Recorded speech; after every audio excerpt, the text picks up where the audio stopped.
Nos vamos al materialismo filosófico hispánico, la dialéctica de la transfinitud de Juan David García Vaca.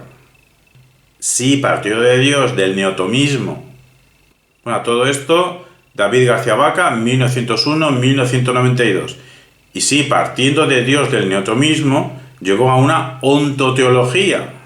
Y sí, la época, ¿qué le vamos a hacer? Tuvo también, como Zubiri y otros, el sarampión heideggeriano. La generación 98 tuvo el sarampión nietzscheano, y algunos de estos que fueron muy rigurosos, pues no lo entiendo por qué siendo tan rigurosos tuvo el sarampión heideggeriano. Lo tuvo Zubiri, que se desquitó, lo tuvo García Vaca, también lo tuvo Emilio Lledó, también se desquitó, pero bueno, esto no evitó, o gracias a eso, por la repercusión, por ir, si no a la contra, a mejorarlo, García Vaca tuvo un pensamiento original. Sí, con formación escolástica cristiana. ¿Y qué pasa? ¿Que por eso no es materialista? También Gustavo Bueno Martínez se sabía el dedillo toda la escolástica cristiana y no por eso no es materialista, filosófico. Formado en la escolástica cristiana, David García Vaca, pero también en las ciencias matemáticas y físicas y en las ciencias biológicas. Y hemos visto que Zubiri también estuvo formado en ciencias físicas y matemáticas en los años 20. Sirva esto para romper la imagen del ensayista español como un literato, como un hombre de letras. Abundan los filósofos o pensadores filosóficos con formación científica.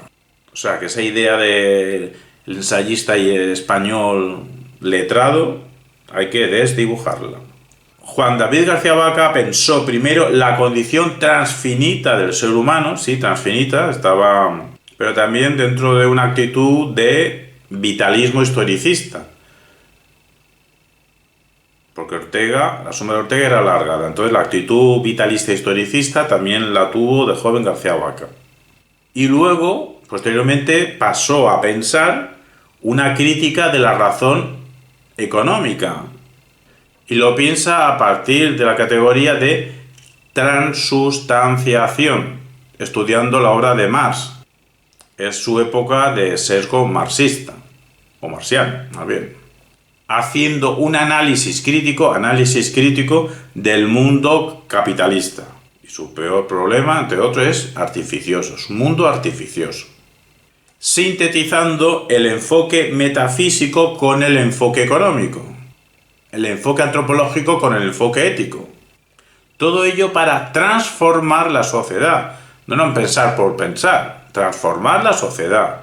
Para finalizar su larga trayectoria filosófica con un dejarse influir por la mirada científica y sus implicaciones tecnológicas.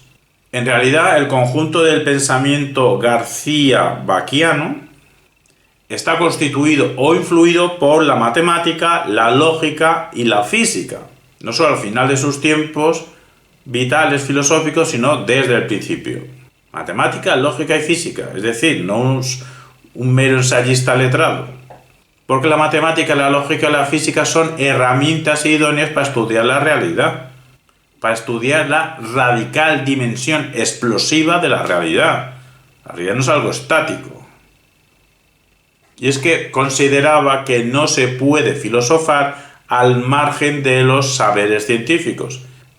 Todo esto posteriormente se lo hemos oído decir, leído mucho a Gustavo Bueno Martínez, pero Gustavo Bueno Martínez nació en 1924 y este nació en 1901. Pero aquí lo importante, no al margen de las humanidades y no al margen de la literatura. Rompe la ignorancia de algunos científicos, de algunos filósofos de la ciencia que saben mucho sobre concepciones teóricas de la realidad física, matemática, lógica, pero que no les pregunte sobre Madame Bovary, pero no les pregunte sobre crimen y castigo, sobre guerra y paz, porque no tienen la más remota idea, o viceversa. Personas versadas en la interpretación hermenéutica literaria, pero que no están al día ni de la ciencia de su tiempo, ni de la ciencia de ningún tiempo.